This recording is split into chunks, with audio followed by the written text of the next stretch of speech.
Yang saya garis bawahi ini adalah kalimat-kalimat yang dihilangkan di bahasa Indonesia. Setelahnya itu ayat 6. Ya, di sini terangkan ayat 6. And he trembling, ya, dan dia gemetar. Tidak diterjemahkan tuh, panjang itu. Dan dia gemetar dan heran serta bertanya, Tuhan, apakah yang akan Tuhan suruhkan kepada saya? Dan Tuhan itu berkata kepadanya, tidak ditulis. Tahu-tahu yang diterjemahkan sudah di bawah ini, di bawah. And go into the city. Bangunlah dan pergilah ke kota. Kalimat sepanjang ini hilang. Ada apa?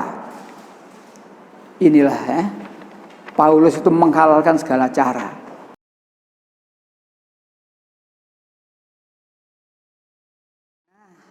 Baik, balik lagi tentang Paulus. Beberapa kemungkinan kenapa Paulus serba dalam perjalanan. Nah, ditulis. Itu ditulis di bukunya ini Profesor Kiai Haji Abdullah Bakri itu ya. Itu. Satu, waktu itu tengah hari.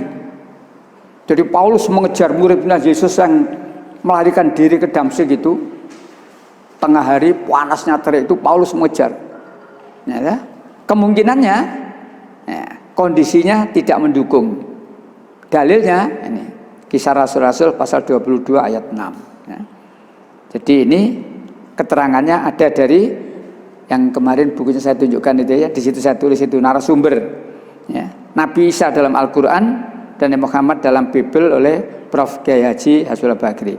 Termasuk tentang rebahnya Paulus di waktu mengejar muridnya Yesus dan kemudian dia sadar dari siuman dari pingsannya tadi ditulis itu. Kemungkinan kedua, karena Zionistik, periksa kembali Kisah Rasul pasal 9 ayat 1 dan seterusnya. Di sini diterangkan Kisah Rasul-Rasul pasal 9 KRR pasal 9 mulai ayat 1.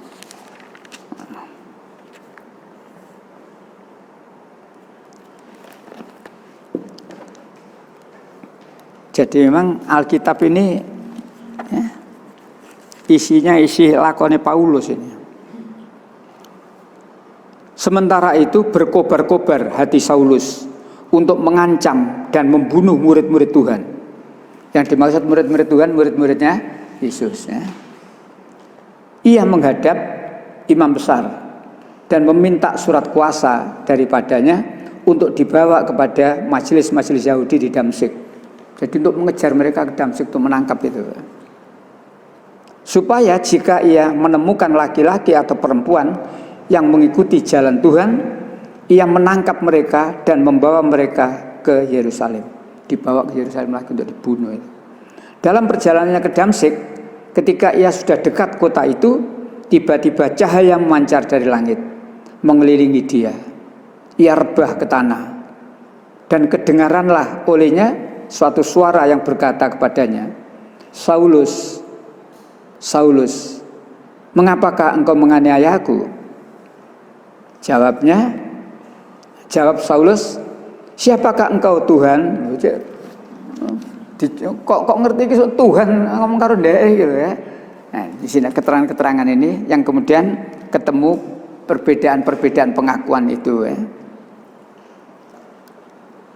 Ini ya, kalau penjaringan masih bawa fotokopi yang bahasa Inggris yang ada terjemahannya tempo hari, itu ada terjemahan yang hilang.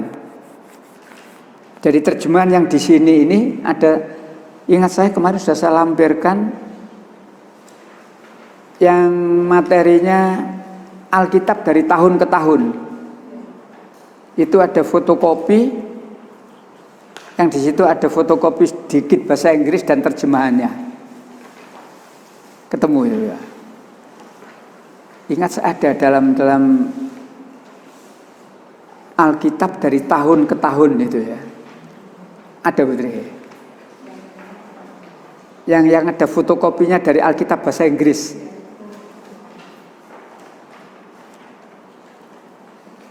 Lalu di situ saya tulis terjemahan mestinya seharusnya ini. Tapi di Alkitab tidak diterjemahkan penuh. Ada kalimat yang hilang. Yang diterjemahkan hanya tahu-tahu kalimat yang di bawah. Itu. Disitulah jadi ada manipulasi ucapan, katakanlah kalau itu ucapan Yesus kepada Paulus, ada yang hilang. Di sini tadi Paulus langsung berkata itu aja. Padahal ada kalimat panjang yang semestinya harus kita ketahui gitu ya. Itu kalau kita tidak membaca yang Alkitab berbahasa Inggris, tidak tahu. Kalau hanya bahasa Indonesianya.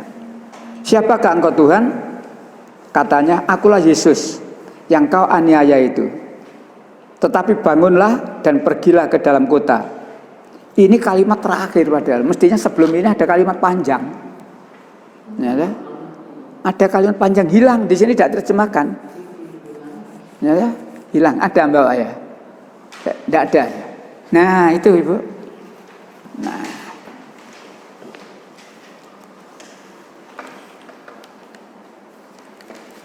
Jadi itu ada kalimat panjang yang tidak diterjemahkan. Di sini yang saya garis bawah ini yang hilang. Jadi setelah Paulus bertanya, dan ia bertanya, siapa engkau Tuhan? Di Alkitab lain, siapa engkau Tuhan? Lalu Yesus menjawab, dan Tuhan itu berkata, sayalah Yesus. Kau kejar-kejar yang kau aniaya di Alkitab yang lainnya adalah berat bagimu untuk menyepak duri. Hilang, nggak diterjemahkan. Jadi mestinya ada kalimat ini yang dari bahasa Inggrisnya itu, tapi di bahasa Indonesia hilang. Jadi ini kan saya terangkan. Yang saya garis bawahi ini adalah kalimat-kalimat yang dihilangkan di bahasa Indonesia. Setelahnya itu ayat 6. Di sini terangkan ayat 6. And he trembling, dan dia gemetar. Tidak diterjemahkan tuh panjang itu. Dan dia gemetar dan heran serta bertanya, Tuhan, apakah yang akan Tuhan suruhkan kepada saya? Dan Tuhan itu berkata kepadanya, tidak ditulis. Tahu-tahu yang diterjemahkan sudah di bawah ini, di bawah. And go into the city. Bangunlah dan pergilah ke kota. Kalimat sepanjang ini hilang. Ada apa? Inilah Paulus itu menghalalkan segala cara. Karena ternyata setelahnya Yesus menjawab, dia gemetar. Dia gemetar, ketakutan itu. Artinya apa? Dia tidak akan bisa menyelewengkan ajaran Yesus. Tapi kalimat ini tidak ditulis dalam Alkitab. Yang di Alkitab hanya ditulis kalimat paling bawah, bangunlah dan pergilah ke kota. Seolah-olah dia mendapatkan mandat, seolah-olah dia mendapatkan surat tugas dari Yesus untuk menyebarkan agama Kristen itu. Jadi itulah keadaan Alkitab kalau kita bandingkan antara yang bahasa Indonesia atau cetakan yang lain dengan cetakan yang lain tahun. Seperti yang tempo hari saya katakan, Alkitab dari tahun ke tahun. Jadi banyak sekali masalah dari Alkitab itu, apalagi yang dibanding dengan bahasa lain, hanya cetakan saja beda.